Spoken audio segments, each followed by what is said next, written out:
Hello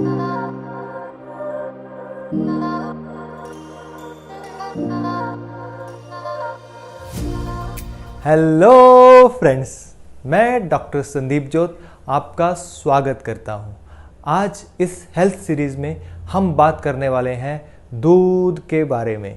हमें बचपन से ही सिखाया जाता है दूध नहीं पियोगे तो बड़े कैसे होगे, दूध नहीं पियोगे तो हड्डियां कैसे मजबूत होंगी। और वही चीज़ हम अपने बच्चों को सिखाना शुरू कर देते हैं, बेटा 2 गिलास दूध रोज़ पीना चाहिए, बेटा दूध नहीं पियोगे तो बड़े कैसे होगे, बेटा दूध नहीं पियोगे तो आपकी हड्डियां मजबूत कैसे होंगी। तो जानते हैं दूध में वो कौन कौन सी चीज़ें हैं जो हमारे लिए अच्छी हैं और कौन कौन सी चीज़ें हैं जो हमारे लिए अच्छी नहीं हैं। काऊ मिल्क में ह्यूमन मिल्क से 100 गुना ज़्यादा विटामिन B12 होता है, 6 गुना ज़्यादा फॉस्फोरस होता है, 4 गुना ज़्यादा कैल्शियम, मैग्नीशियम और आयोडीन होता है, 3 गुना ज़्यादा सोडियम और पोटाशियम होता है और 2 गुना ज़्यादा क्लोराइड और फोलेट होता है।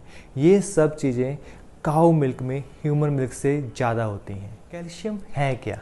कैल्शियम धरती की क्रस्ट में पाए जाने वाला 5वां सबसे बड़ा एलिमेंट है। वही कैल्शियम जो ग्रीन पौधे हैं वो अब्सॉर्ब करते हैं। जो ग्रीन पौधे को गाय या भैंस खाती है और अपने दूध के थ्रू उसको देती है। तो कहने का मतलब ये है, अगर हम वही कैल्शियम ग्रीन पौधों से ले सकते हैं तो हमें दूध पीने की ज़रूरत नहीं है। और ग्रीन पौधों से जो हम कैल्शियम लेते हैं उसकी अब्जॉर्प्शन भी ज़्यादा होती है। ग्रीन पत्ते जैसे कि पालक, मेथी, बथुआ, पुदीना, सरसों का साग, पासले, इन चीज़ों में कैल्शियम बहुत ज़्यादा होता है। बादाम, लहसुन, चिया सीड्स, अलसी, ये भी कैल्शियम से भरपूर पदार्थ हैं जो कि आपको डायरेक्ट कैल्शियम देते हैं और उनकी अब्जॉर्प्शन बहुत ज़्यादा होती है। रिसेंट स्टडीज़ और डाटा एनालिसिस ने ये वहम भी दूर कर दिया कि दूसरे जानवर का दूध या दूध के बने पदार्थ खाने से हड्डियां मजबूत होती है। रिसेंट स्टडीज़ ये बताती हैं जो ऑस्टियोपोरोटिक फ्रैक्चर है वो उन कंट्रीज़ में ज़्यादा है यहाँ पे दूध का सेवन ज़्यादा होता है, और उन कंट्रीज़ में कम है यहाँ का दूध या दूध के बने पदार्थों का सेवन कम होता है। मैं अपने पेशेंट से अक्सर ये बोलता हूँ, आप तो बचपन से दूध पी रहे हो तो आपकी हड्डियाँ कमज़ोर क्यों हैं। एक और जो 12 साल तक स्टडी चली उसका नाम है हार्वर्ड नर्सेस स्टडी। उसमें लगभग 78,000 नर्सेस का डाटा जो है उसको कंपाइल किया गया और उसको एनालिसिस किया गया। जब उसको एनालिसिस करके जो उसके रिजल्ट आए वो ये बताते हैं, जिन नर्सेस ने, जिन लोगों ने दूध के पदार्थ का सेवन ज़्यादा करते थे उनमें हिप फ्रैक्चर ज़्यादा था, और जो लोग दूध का सेवन या दूध के बने पदार्थों का सेवन कम करते थे उनमें हिप फ्रैक्चर कम था। मैं एक डॉक्टर हूँ और साइंस का स्टूडेंट हूँ, तो मैं इस वीडियो में ये बातें बिल्कुल भी नहीं करूँगा कि गाय को जब हर साल आर्टिफिशियल इंसेमिनेट किया जाता है तो उसके शरीर के ऊपर और उसके मन के ऊपर क्या बीतती होगी, क्या ये एक तरह का रेप नहीं है। मैं ये भी बात बिल्कुल नहीं करूँगा कि बछड़े का दूध जो उसके लिए बना है वो किसी और को दिया जाता है तो बछड़े की बॉडी के ऊपर और माँ की बॉडी के ऊपर क्या क्या चेंजेस आते होंगे, उनके मन के ऊपर क्या बीतती होगी। गाय को हर साल प्रेग्नेंट कर दिया जाता है दूध के लिए, और 6-7 साल के बाद उसकी बॉडी का, उसके स्केलेटन का क्या हाल होता होगा इसके बारे में हम बात नहीं करेंगे। उसका मन कैसा होता होगा उसके बारे में हम बात नहीं करेंगे। हम बात करेंगे प्योर फैक्ट्स के बारे में जो कि up to date recent study से पता चले हैं, या मेरे खुद के पर्सनल एक्सपीरियंस अपने साथ या अपने पेशेंट के साथ में। तो हम बात करते हैं नेक्स्ट फैट के बारे में। गाय के दूध में और ह्यूमन मिल्क में फैट एक जितनी मात्रा में होता है, वो होता है लगभग 4 ग्राम पर 100 ml। फैट की क्वांटिटी तो सेम है लेकिन जो उसकी नेचर है वो एकदम डिफरेंट है। जैसे कि इस बार डायग्राम में आप देख सकते हैं, 100 ग्राम काऊ मिल्क में 2.5 ग्राम सैचुरेटेड फैट होते हैं, 1 ग्राम मोनो अनसैचुरेटेड फैट होते हैं और 0.1 ग्राम पॉली अनसैचुरेटेड फैट होते हैं। जबकि ह्यूमन मिल्क में 1.8 ग्राम सैचुरेटेड, 1.6 ग्राम मोनो अनसैचुरेटेड और 0.5 ग्राम पॉली अनसैचुरेटेड फैट होते हैं। अनसैचुरेटेड फैटी एसिड्स बहुत ज़रूरी हैं ब्रेन डेवलपमेंट के लिए, जो ह्यूमन मिल्क्स में ज़्यादा हैं। बेबीज़ का ब्रेन जीवन के पहले साल में लगभग 3 गुना बढ़ता है। 20 डिफरेंट साइंटिफिक स्टडी ने ये निष्कर्ष निकाला है जिन बच्चों को माँ का दूध दिया गया उनके कॉग्निटिव और मोटर फंक्शन बहुत अच्छे थे उन बच्चों के मुकाबले जिनको फॉर्मूला मिल्क दिया गया। Better cognitive and motor functions means better intelligence. वहीं काउ मिल्क में सैचुरेटेड फैट ज़्यादा होते हैं क्योंकि बछड़े को जल्दी बड़ा होना होता है। ज़्यादा सैचुरेटेड फैट बड़ी बॉडी, ज़्यादा अनसैचुरेटेड फैट बड़ा दिमाग। अब बात करते हैं प्रोटीन्स के बारे में।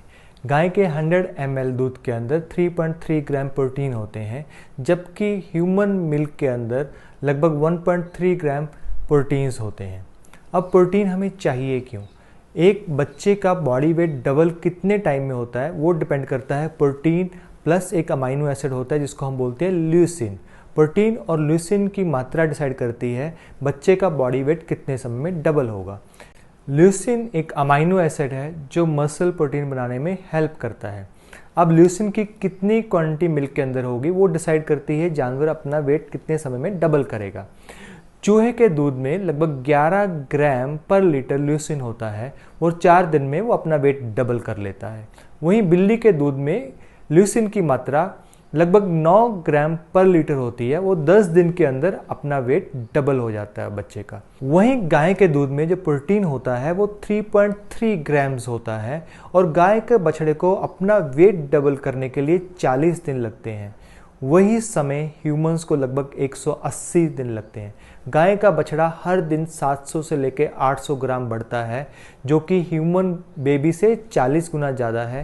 ह्यूमन बेबी लगभग 20 ग्राम प्रतिदिन अपने वेट को बढ़ाता है। अक्सर ये देखा गया है जिन बच्चों को फार्मूला मिल्क दिया जाता है उनके सीरम में ल्यूसिन, इंसुलिन और इंसुलिन लाइक ग्रोथ फैक्टर्स की मात्रा ज़्यादा होती है।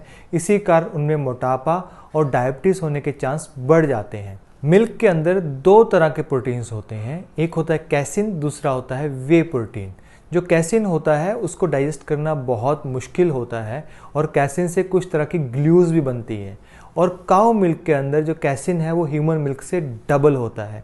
यही एक कारण है जिसकी वजह से एलर्जीज और टाइप 1 डायबिटीज़ होने के चांस बच्चों में बढ़ जाते हैं, जिनको हम फार्मूला मिल्क देते हैं। कैसिन सीधा रिलेटेड है एलर्जीज के साथ में और टाइप 1 डायबिटीज़ के साथ में। एनिमल मिल्क के अंदर iron, vitamin C, vitamin D बहुत कम होता है जो बढ़ते बच्चों को चाहिए होता है। और अब बात करते हैं मेरे फेवरेट टॉपिक की, उसका नाम है milk and cookies disease. Short में इसको MCD बोलते हैं। आपने शायद इसके बारे में नहीं सुना होगा, लेकिन आपने अपने आसपास या अपने बच्चों में इसके सिम्टम्स ज़रूर देखे होंगे। अगर बच्चों को खांसी है, बार बार एलर्जी हो रही है, उसका रनिंग नोज़ है, उसको बार बार बुखार होता है और आप मेडिसिन पे मेडिसिन चेंज कर रहे हैं और डॉक्टर पे डॉक्टर चेंज कर रहे हैं, फिर भी उसकी एलर्जीज़ हैं, उसका पेन है, उसका थ्रोट इन्फेक्शन है, रनिंग नोज़ है, वो ठीक नहीं हो रहा, तो 90% चांसेस है आपके बच्चे को मिल्क एंड कुकीज़ डिजीज़ है। मिल्क एंड कुकी डिजीज़ उन बच्चों में ज़्यादा होती है जो अनहेल्दी खाना लेते हैं और उनके खाने की जो टाइमिंग है वो भी बहुत अनहेल्दी होती है। जो बच्चे बहुत ज़्यादा मिल्क प्रोडक्ट्स लेते हैं, जो बच्चे बहुत ज़्यादा चीनी के पदार्थ लेते हैं जैसे कि आइसक्रीम, चॉकलेट्स और बहुत सारे ऐसे प्रोडक्ट, और जिनमें जैसे डिब्बा बंद प्रोडक्ट्स होते हैं जिनमें बहुत ज़्यादा प्रिजर्वेटिव यूज़ होते हैं, उनमें मिल्क एंड कुकी डिजीज़ ज़्यादा होती है। मिल्क एंड कुकी डिजीज़ की साइंटिफिक एक्सप्लेनेशन क्या है? क्योंकि जो पदार्थ हैं ये वाले सारे मिल्क वाले, चीनी वाले, प्रिजर्वेटिव्स, ये स्टमक का एसिडिक एनवायरनमेंट को बढ़ा देते हैं और जो एसिडिक रिफ्लेक्स होता है उसकी वजह से जो एसिड होता है वो हमारी खाने की नली में, जिसको हम इसोफेगस बोलते हैं, उसमें आ जाता है और गले में आ जाता है। अडल्ट के अंदर और बच्चों के अंदर गैस्ट्रिक रिफ्लेक्स के सिम्टम्स अलग अलग होते हैं।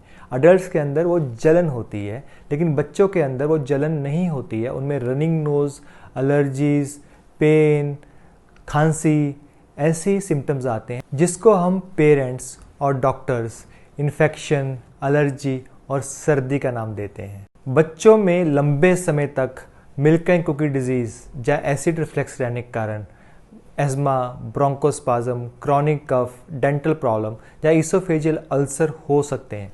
अब मैं आपके साथ शेयर करना चाहता हूँ अपनी पर्सनल एक्सपीरियंस। मेरी बड़ी बेटी और छोटी बेटी की एज में 15 मंथ का डिफरेंस है, 15 महीने का। तो मेरी बड़ी बेटी जो है वो मोस्टली बाहर के दूध के ऊपर या फॉर्मूला दूध के ऊपर ही बड़ी हुई है। उसको कंटिन्यूसली क्रॉनिकली साइनस की प्रॉब्लम, टॉन्सिल की प्रॉब्लम, एडिनॉइड की प्रॉब्लम और ओटाइटिस मीडिया कान की इन्फेक्शन की प्रॉब्लम कंटिन्यूसली रहती थी और डॉक्टर होके मैं उसको ठीक नहीं कर पाता था। एक सीज़न में लगभग उसको 8 से लेकर 10 बार एंटीबायोटिक्स देनी पड़ती थी और वो भी हैवी डोज में। जब कभी भी हम लंबा सफ़र करते थे तो हम साथ में फ्लेवर्ड मिल्क, चिप्स और शुगरी पदार्थ साथ में लेके चलते थे। बच्चे को भूख लगेगी वो खा लेगा। जैसे हम दूसरी डेस्टिनेशन पहुंचते थे वहाँ पहुंच के उसकी तबीयत और ख़राब हो जाती थी और हमें हर बार टेंशन होती थी हमने उसको सफ़र क्यों कराया। हमने बड़ी बेटी में दूध तो बंद किया ही किया और बाकी शुगर पदार्थ थे वो भी बंद किए। साथ में और भी हमने नॉन ट्रेडिशनल थेरेपीज़ ली जैसे कि साउंड हीलिंग ली। तो उसको ये इन्फेक्शन थी जो टॉन्सिल की इन्फेक्शन थी, एडिनॉइड्स की इन्फेक्शन थी, साइनस की इन्फेक्शन थी, वो तो ठीक हो गई लेकिन स्टिल उसको दांतों की प्रॉब्लम है, स्टिल उसकी परसिस्टेंट है क्योंकि दांत जो होते हैं वो उसमें बचपन में उनकी शेप आ रही होती है। और बहुत बार मैं बेटी को सॉरी बोलता हूँ, बेटी मुझे पता नहीं था, ये प्रॉब्लम तुम्हारी उस चीज़ से होती है जिसको हम बहुत अच्छा मानते हैं। मिल्क एंड कुकीज़ डिजीज़ के बाद हम बात करते हैं एक और चीज़ की जो बड़ों में होती है, बच्चों में नहीं। उसका नाम है लैक्टोज इंटॉलरेंस, दूध का हजम नहीं होना।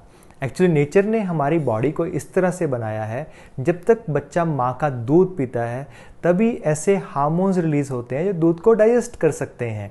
इसीलिए 3 साल के बाद हमारा बॉडी, हमारा डाइजेस्टिव ट्रैक उस दूध को हजम करने के लिए बना ही नहीं है। अक्सर लोग मुझे बोलते हैं, डॉक्टर संदीप हमें आप ये बताइए ना, हमें दूध हजम नहीं होता, दूध पीने के बाद हमें लूज़ मोशन लग जाते हैं, एसिडिटी होती है, हम कुछ सो नहीं पाते हैं, इसका कारण क्या है? मैं हमेशा बोलता हूँ क्योंकि आपका डाइजेस्टिव ट्रैक उसको हजम करने के लिए बना ही नहीं। डॉक्टर स्टीवन शैली जो कि इस फील्ड में लीडिंग रिसर्चर हैं, उन्होंने WHO के डाटा को एग्जामिन किया और पाया स्ट्रोक और हार्ट डिजीज़ का सीधा रिलेशनशिप है मिल्क और मिल्क प्रोडक्ट के साथ में। वैसे ही ऑटोइम्यून डिजीज़ और मिल्क का भी बड़ा कोरिलेशन पाया गया है। दूध के बारे में हम बहुत लंबी बातें कर सकते हैं लेकिन अंत में इतना ही कहना चाहूँगा, दूध के साथ में heart disease, diabetes, cancer, autoimmune disease का सीधा कोरिलेशन है। हमने इस वीडियो में डिस्कस किया कैसे proteins, fats, calcium and other minerals हम अच्छे तरीके से प्लांट से ले सकते हैं और डिजीज़ से बच सकते हैं। गाय दूध इसलिए नहीं देती है क्योंकि वो गाय है, वो दूध इसलिए देती है क्योंकि वो एक माँ है।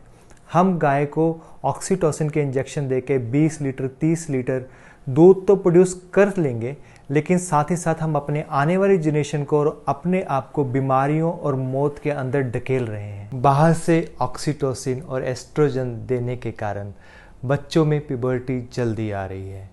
ह्यूमन रेस के अंदर हार्मोनल प्रॉब्लम्स बढ़ रही हैं। मेरा आज का ये वीडियो बनाने का पर्पस आपको सिर्फ अवेयर करना था, आपको सोचने के लिए एक मौका देना था। अगर आपको ये वीडियो अच्छा लगा तो इसको लाइक और शेयर ज़रूर कीजिएगा। अगर आप बीमारी फ्री लाइफ जीना चाहते हैं, if you want to live a disease free life, it's your choice. Thank you very much.